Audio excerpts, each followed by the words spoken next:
आज हम बात करेंगे कक्षा 10वीं गणित के असाइनमेंट नंबर दूसरे पे, जो कि इस सत्र 2021-22 का है। तो चलिए हल करते हैं।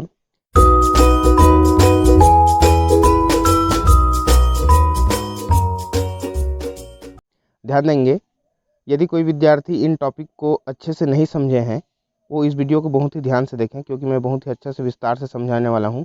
साथ ही साथ आपको इसको इसी प्रकार आपके असाइनमेंट में आपको लिखना है और आपको समझते हुए भी चलना है। तो चलिए स्टार्ट करते हैं। पहला प्रश्न दिया है, यदि किसी समांतर श्रेणी का पीवा पद Q हो तथा क्यूवा पद P हो तो सिद्ध कीजिए कि P प्लस क्यूवा पद शून्य होगा।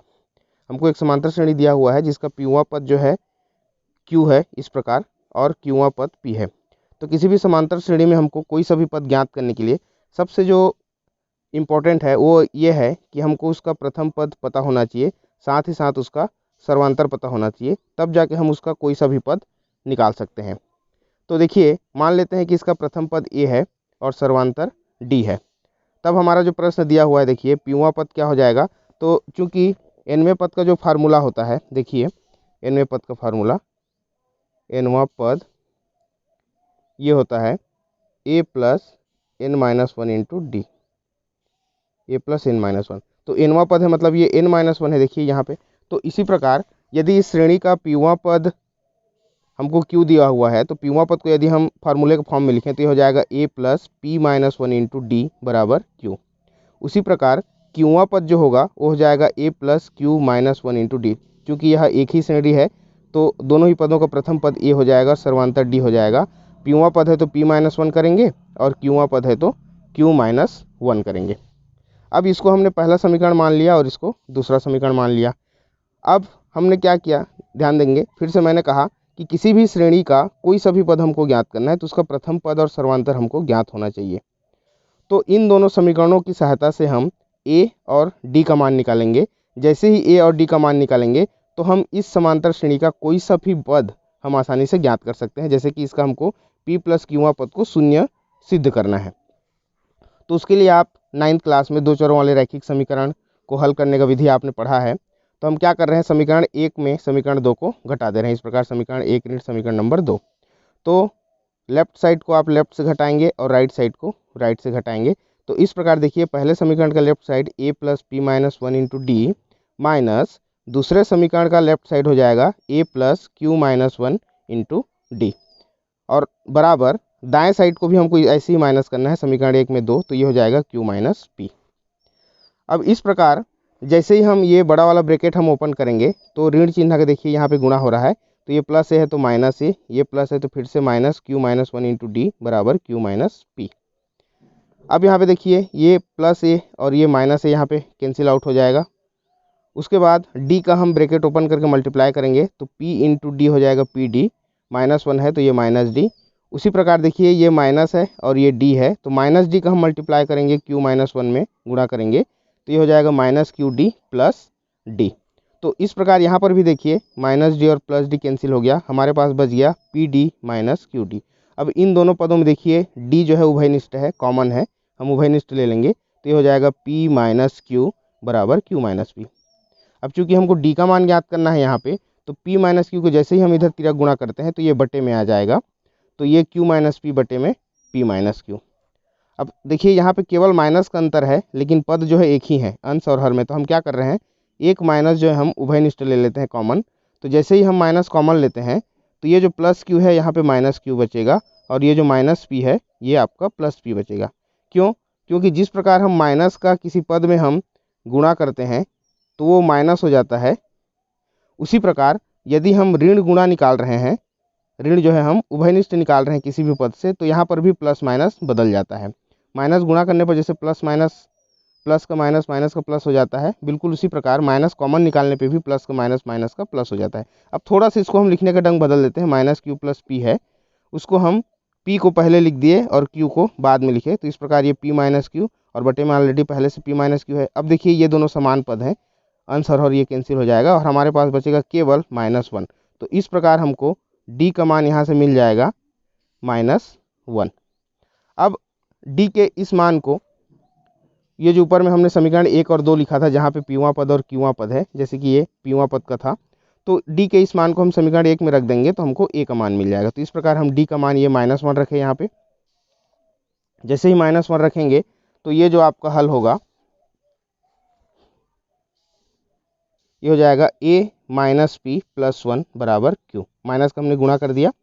इस प्रकार a का मान, तो a का मान ज्ञात करने के लिए माइनस पी प्लस 1 को इधर पक्षांतर कर दिए, तो माइनस पी है तो प्लस पी और प्लस 1 है तो -1। तो इस प्रकार a का मान भी हमको ज्ञात हो गया। अब हमको a और d दोनों का मान प्राप्त हो चुका है। हम आसानी से इस समांतर श्रेणी का कोई सा भी पद ज्ञात कर सकते हैं। तो इस प्रकार इस श्रेणी का जो p प्लस क्यूवा पद होगा, देखिए उसको फार्मूला फॉर्म में यदि हम लिखे तो ये हो जाएगा a plus P plus Q minus 1 into D. देखिए किसी भी समांतर श्रेणी का nवां पद ज्ञात करना है तो फिर से मैं फार्मूला लिखता हूँ। ये होता है a plus N minus 1 into D. nवां पद है तो n-1, pवां पद था तो p-1, तो हमको p प्लस क्यूवां पद ज्ञात करना है, तो ये p plus Q minus 1 into D करेंगे। अब जो हम a का मान निकाल चुके हैं, d का मान निकाल चुके हैं, इसको हम रखते जाएंगे। तो ये a का मान हो जाएगा q प्लस p-1 और प्लस ये जो आपका पहले से n की जगह में p प्लस क्यू है -1 और इंटू डी, और ये d का मान हम ऋण 1 निकाल चुके हैं शुरुआत में। तो इस प्रकार q प्लस p-1 और इस प्रकार -1 का जैसे जैसे गुणा करते जाएंगे तो ये प्लस माइनस बदल जाएगा। प्लस p है तो माइनस p, प्लस q है तो माइनस q और ये -1 है तो +1।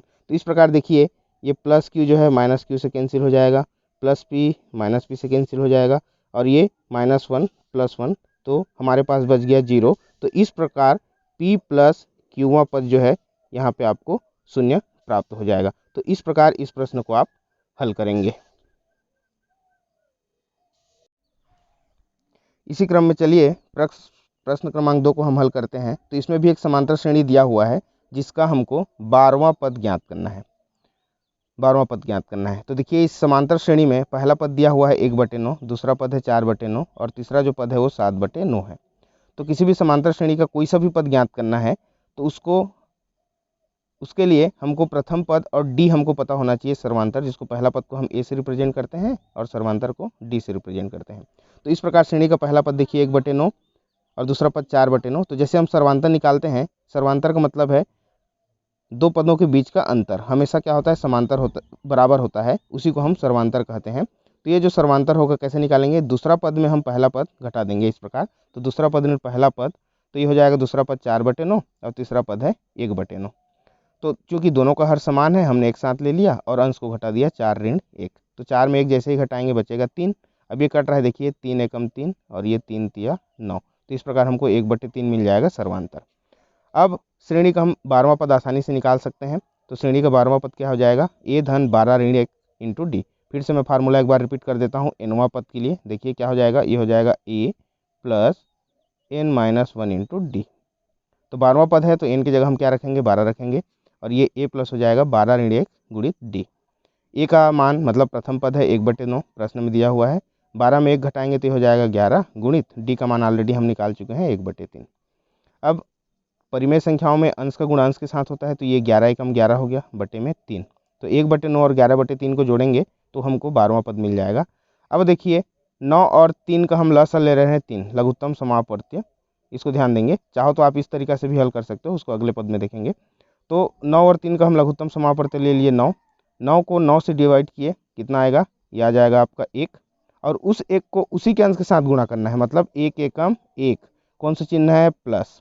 अब फिर दूसरा जो हमारा परिमेय राशि है उसके हर से इस हर को डिवाइड करेंगे तो ये हो जाएगा 9/3, मतलब 3 तिया 9। क्या मिला, भागफल 3। 3 को उसी के अंश के साथ गुणा करेंगे तो ये हो जाएगा 11 तिया 33। तो इस प्रकार 33 और 1 हो जाएगा 34 बटे में 9। चाहो तो आप इसको इस प्रकार भी समझ सकते हो, हर समान करने के लिए डायरेक्ट इस प्रकार गुणा भी कर सकते हो। तो ये हो जाएगा 3 एकम 3 बटे, फिर 3 को 9 के साथ गुणा करेंगे तो 3×9 27 धन 9 का गुणा करेंगे तो ये हो जाएगा 11×9 99 और बटे में फिर से 9 तिया 27। तो इस प्रकार भी आप हर समान कर सकते हैं यदि लघुत्तम समापवर्ती विधि आपको समझ में नहीं आता है तो इस प्रकार इस श्रेणी का जो 12वां पद होगा वो हो जाएगा 34/9। तो ये आपका उत्तर हो जाएगा। प्रश्न क्रमांक 3 है कि यदि 3 + x अनुपात 5 + x अनुपात 8 + x हो तो x का मान ज्ञात कीजिए। देखिए यहाँ पे 3 अनुपात दिया हुआ है क्रम से 1 2 3।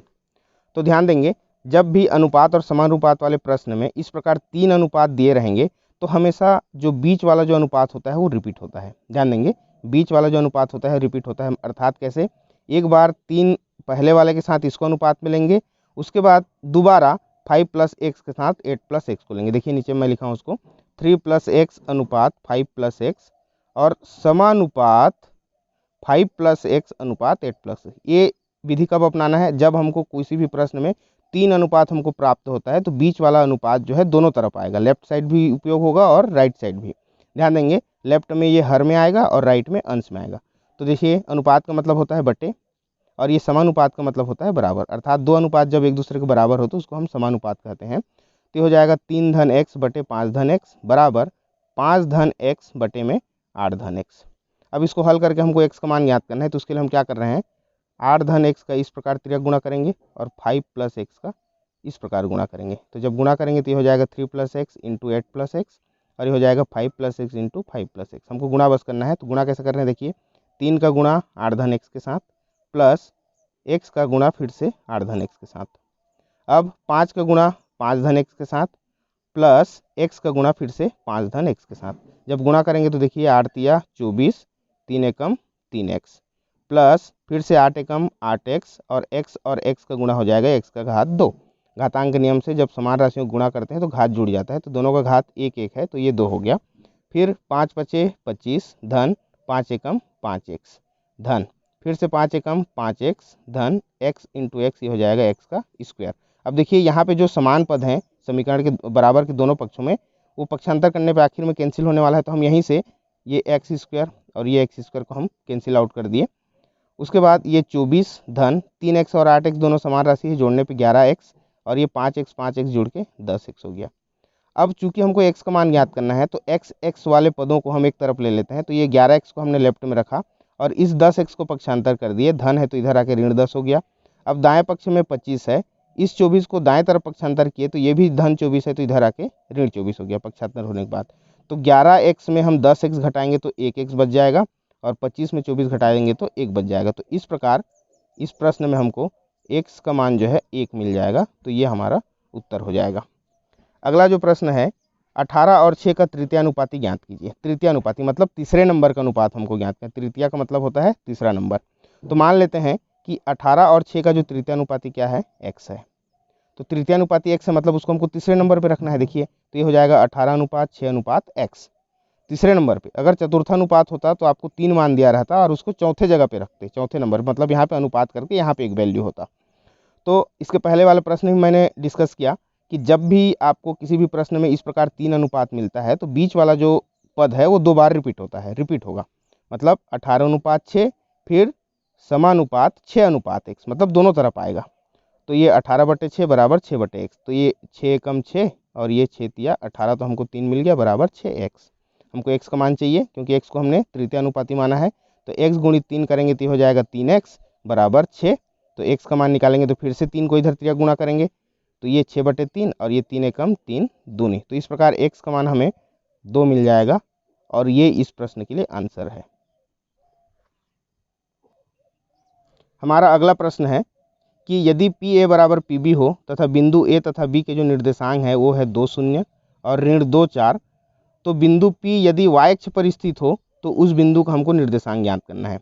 तो ध्यान देंगे, किसी भी हम जब निर्देशांक की बात करते हैं तो जैसे यहाँ पे देखिए इस प्रकार ये हमारा x अक्ष हो गया, ये हमारा y अक्ष हो गया। हम कहते हैं कि कोई बिंदु x अक्ष में है, इसका मतलब है कि उसका जो y निर्देशांक होगा 0 होगा। हम हमेशा निर्देशांक को इस प्रकार x और y के फॉर्म में लिखते हैं। तो यदि कोई बिंदु x अक्ष में है तो y का मान 0 होगा उस अक्ष पे, और यदि कोई बिंदु y अक्ष पे है तो उसका x का मान क्या होगा, 0 होगा। x कोऑर्डिनेट जो है 0 हो जाएगा। तो बिल्कुल उसी बात को ध्यान में रखते हुए मान लेते हैं कि बिंदु P का जो निर्देशांक है जो कि y अक्ष पर स्थित है वो क्या है, 0y है। चूंकि y अक्ष में है बिंदु तो x निर्देशांक उसका क्या होगा, 0 होगा। इसी में यदि प्रश्न कहता कि बिंदु जो है x अक्ष पर स्थित है तो हम y को 0 लेकर चलते हैं। इस बात को आप ध्यान देंगे। और a का निर्देशांक जो है 2 0 हो जाएगा और b का निर्देशांक ऋण 2 4। ये प्रश्न में ऑलरेडी दिया हुआ है। और हमको जो दिया हुआ है PA बराबर PB, इसका मतलब ये है कि बिंदु P और A के बीच की दूरी और बिंदु P और B के बीच की दूरी जो है दोनों क्या है, एक दूसरे के बराबर है। तो यदि हमारे पास दो बिंदु x1 y1 और x2 y2 है तो इन दोनों के बीच की दूरी का जो सूत्र होता है ये होता है x2 माइनस x1 का whole square plus y2 minus y1 का होल स्क्वायर और इसका वर्गमूल, दो बिंदुओं के बीच की दूरी की। अच्छा, अब ये जो प्रश्न हमको दिया हुआ है पी ए बराबर पी बी, अब इसी को आपको यहाँ पे फार्मूले के रूप में लिख के आगे हल करना है। तो ध्यान देंगे पी ए, अब इसमें x1 y1 x2 y2 कैसे माने, जहाँ से स्टार्ट हो रहा है उसको आप x1 y1 ले लो और जहाँ पे खत्म हो रहा है उसको आप x2 y2 ले लो। तो यहाँ पे प्रश्न में देखिए ये जो हो जाएगा p से स्टार्ट हो रहा है तो ये हमेशा आपका x1 y1 हो जाएगा, मतलब x1 0 y1 0। तो पी ए, तो ए के लिए एक बार क्या हो जाएगा, ये x2 और y2 हो जाएगा, और जब हम पी बी की बात करेंगे तो -2 -4 ये आपका x2 और y2 हो जाएगा। तो इस प्रकार जब फार्मूला में हम मान रखेंगे तो ये हो जाएगा 2 - 0 का whole square plus zero minus y का होल स्क्वायर। केवल फार्मूले में आपको मान रखना है, बशर्ते ध्यान देना है कि किसको हमको x1 y1, तो p को आप हर बार दोनों तरफ जो है x1 y1 ले लेंगे, a की बात आएगी तो इसको x2 y2, और जब b की बारी आएगी तो इसको x2 y2। तो इस प्रकार जैसे हम फार्मूले में इसको मान रख देंगे तो ये इस प्रकार आपको मिलेगा। अब इस वर्गमूल को हटाने के लिए हमने क्या किया, दोनों पक्षों का वर्ग कर दिया, तो ये वर्गमूल कैंसिल। फिर देखिए 2 का वर्ग करेंगे तो ये हो जाएगा 4, क्योंकि 2 ऋण 0 2 देगा। फिर 0 माइनस वाई आपका माइनस वाई मिलेगा, और उस माइनस वाई का स्क्वायर करेंगे तो फिर से वाई स्क्वायर। उसी प्रकार यहाँ पे केवल ऋण 2 बचेगा, उसका वर्ग करने पे 4, और ये 4 माइनस वाई का स्क्वायर। अब इसमें देखिए ये a माइनस बी का होल स्क्वायर फार्मूला लगेगा। अच्छा, एक चीज़ और ध्यान दें, यहाँ पे देखिए ये +4 और -4 दोनों तरफ है, ये दोनों क्या हो गए, कैंसिल हो गए, क्योंकि पक्षांतर करने पे घटाएंगे और ये आखिर 0 ही होगा, तो सीधा हमने काट दिया, और ये वाई स्क्वायर बचा यहाँ पे। अब इसमें a माइनस बी का होल स्क्वायर फार्मूला लगाएंगे तो क्या देगा हमको, ये होगा a square minus 2ab plus b का स्क्वायर। a की जगह 4 है, b की जगह y है, तो इस प्रकार 4 चौक 16, 4 दूनी 8y धन y का स्क्वायर। पुनः यहाँ पे देखिए वाई स्क्वायर और वाई स्क्वायर दोनों समान पद हैं, दोनों तरफ, दोनों फिर से कैंसिल, तो लेफ्ट में कुछ भी पद नहीं बचा, मतलब क्या बचा, 0 बराबर 16 ऋण 8y। ऋण 8y को इधर पक्षांतर करेंगे तो 8y बराबर 16, तो y का मान यदि हम ज्ञात कर रहे हैं यहाँ पे, चूंकि ये कहाँ पर है, y अक्ष में है, तो ये हो जाएगा 16/8, और ये हो जाएगा 8 एकम 8, 8 दूनी 16। तो इस प्रकार y का मान हमको 2 मिल गया। अब चूंकि निर्देशांक हमने क्या माना है, 0y माना है। क्यों माने हैं, क्योंकि यह जो है y अक्ष पर स्थित है यह बिंदु, तो x मान 0 हो जाएगा। तो इस प्रकार वह जो बिंदु होगा वो होगा 0 2। अगला जो प्रश्न है, एक रेखा दिया हुआ है, उस रेखा के जो है दो बिंदु दिए हुए हैं 7 9 और 5 3, इनसे होकर जाती है ये जो रेखा है 7 9 और 5 3 से, तो उस रेखा की प्रवणता ज्ञात कीजिए। तो सरल रेखा की जो प्रवणता होती है, यदि वह दो बिंदु x1 y1 और x2 y2 से होकर गुजरती है तो उसके प्रवणता के लिए जो सूत्र होता है ये होता है y2 माइनस y1 अपॉन में x2 माइनस x1।